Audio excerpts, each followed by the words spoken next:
Aim right, achieve big at KR Mangalam University. और Malegaon blast case में NIA court ने 17 साल के बाद सभी 7 आरोपियों को बरी कर दिया है और इस फैसले के बाद सियासत भी शुरू हो गई है। एआईएमआईएम के नेता असदुद्दीन ओवैसी ने सरकार से कोर्ट के इस फैसले को सुप्रीम कोर्ट में चुनौती देने के लिए कहा है, तो महाराष्ट्र के सीएम ने कहा है कि वो फैसले को स्टडी करने के बाद कोई एक्शन लेंगे। इस बीच बीजेपी कांग्रेस पर हमलावर होती है और उससे पहले ही दिग्विजय सिंह अपने बयान से पलट गए हैं। दिग्विजय सिंह ने कहा है कि उन्होंने कभी भगवा आतंक की बात नहीं की है और वहीं बीजेपी ने आरोप लगाया कि कांग्रेस ने साजिश के तहत साध्वी प्रज्ञा और कर्नल पुरोहित को फंसाया था।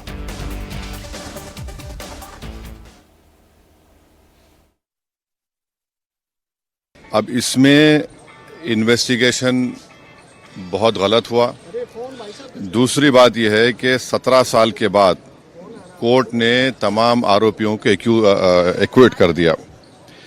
हमारा पहला सवाल मोदी सरकार से और महाराष्ट्र की बीजेपी सरकार से है कि जिस तरह वो लोग अपनी बेचैनी का इजहार किए थे और ऐसा लग रहा था कि उनके जिस्म में कोई बहुत बड़ी चीज छुप चुकी है, वो सुप्रीम कोर्ट भागकर मुंबई के जो ट्रेन ब्लास्ट में उन्होंने सुप्रीम कोर्ट भागे थे, सुप्रीम कोर्ट को गए, वहां पर जाकर उन्होंने उस जजमेंट पर स्टे लिया। मेरा पहला सवाल यह है कि क्या टेररिज्म के ऊपर इनकी हिपोक्रेसी होगी अगर वो सुप्रीम कोर्ट नहीं जाएंगे? क्या उस वक्त तो पाकिस्तान ब्लास्ट कर रहा था ना भाई, यहाँ के लोगों से तो कोई मतलब नहीं है ना। 2011 की जो ब्लास्ट हुई, 2012 की जो ब्लास्ट हुई, 2013 की जो ब्लास्ट हुई या 2008 में जो घटना हुई, सब तो पाकिस्तान स्पॉन्सर्ड था ना। तो पाकिस्तान के टेररिस्ट को पकड़ने के बदले आप हिंदुस्तान के लोगों को क्यों दोष दे रहे थे? हम तो आज भी कर रहे हैं कि हिंदुस्तान में जो रहता है, जैसे ओवैसी साहब हैं, इस घटना के पहलगांव घटना के बाद यदि किसी ने सबसे ज्यादा भारत माता की जय लगाया तो ओवैसी साहब ने लगाया ना। यहाँ हिंदू मुस्लिम सिख ईसाई सभी मिलकर रहते हैं, उसके ऊपर तो कोई क्वेश्चन नहीं है। लेकिन पाकिस्तान के लोग जो टेररिस्ट एक्टिविटी करते हैं, उन्होंने ये ब्लास्ट किया और आपने सैफरन टेररिज्म के नाम पर जो है भारत में दंगा फसाद मचाने की कोशिश की। कांग्रेस एक्सपोज हुई। और फडणवीस ने ट्वीट किया था कि आतंकवाद ना कभी भगवा था, ना है और ना कभी रहेगा। ओवैसी ने सवाल पूछा है कि क्या महाराष्ट्र सरकार एनआईए कोर्ट के फैसले के खिलाफ हाईकोर्ट में अपील करेगी। इस पर फडणवीस ने कहा कि कोर्ट के फैसले से ऐसा लगता है कि यूपीए सरकार की साजिश थी। सरकार इस फैसले का डिटेल में अध्ययन करेगी और उसके बाद ही कोई फैसला करेगी।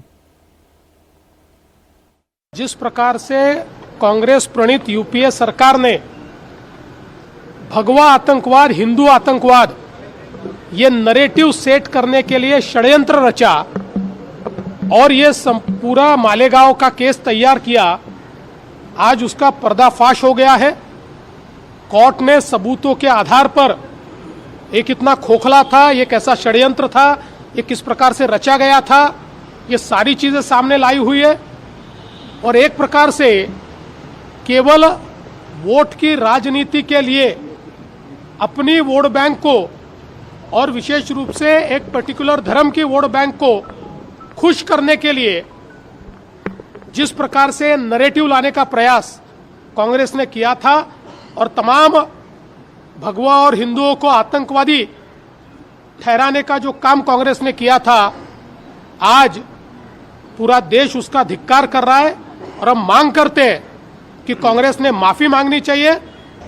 अभी तो इसको डिटेल में हम लोग देखेंगे, इसके अंदर क्या दिया गया है, क्या कहा गया है, इसको देखने के बाद ही कोई फैसला होगा।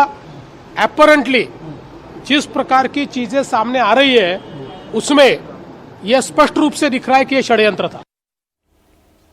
और कांग्रेस के किसी भी बड़े नेता ने ना फैसले का स्वागत किया, ना ही विरोध किया है। मल्लिकार्जुन खड़गे ने इस पर इतना ही कहा कि इन्वेस्टिगेशन एजेंसी ने ठीक से जांच नहीं की है, एनआईए ने वही किया जो सरकार चाहती थी। मजेदार बात तो यह है कि कई बार भगवा आतंकवाद की बात करने वाले दिग्विजय सिंह की टोन भी आज बदली सी थी। उन्होंने कहा कि आतंकवाद का कोई धर्म नहीं होता है, कांग्रेस ने कभी भी भगवा या फिर हिंदू आतंकवाद शब्द का इस्तेमाल नहीं किया। पहली बात, इस बात को आपको जानने की आवश्यकता है कि 2006 से 2008 के बीच में जो घटनाएं हुई, 8 सितंबर 2006 मालेगांव में ब्लास्ट हुआ मस्जिद में, 37 लोग मरे, लगभग 100 से ज़्यादा लोग घायल हुए। 9 लोगों पर केस चला अपराधी के रूप में और पूरे 9 लोगों को दोषमुक्त कर दिया गया। फिर फरवरी 2007 में समझौता एक्सप्रेस पे ब्लास्ट हुआ। समझौता एक्सप्रेस जो उस समय अटल जी के समय से चालू हो गई थी, उसमें 68 लोग मरे, 12 लोग घायल हुए, 4 अपराधी थे, चारों दोषमुक्त हो गए। उसके बाद मई 18, 2007 में मक्का मस्जिद ब्लास्ट हुआ हैदराबाद में। 9 लोग मरे, 58 घायल हुए, 5 अपराधी के रूप में उनकी ट्रायल हुई और 5 को दोषमुक्त कर दिया गया। अजमेर दरगाह में ब्लास्ट हुआ अक्टूबर 11, 2007 में।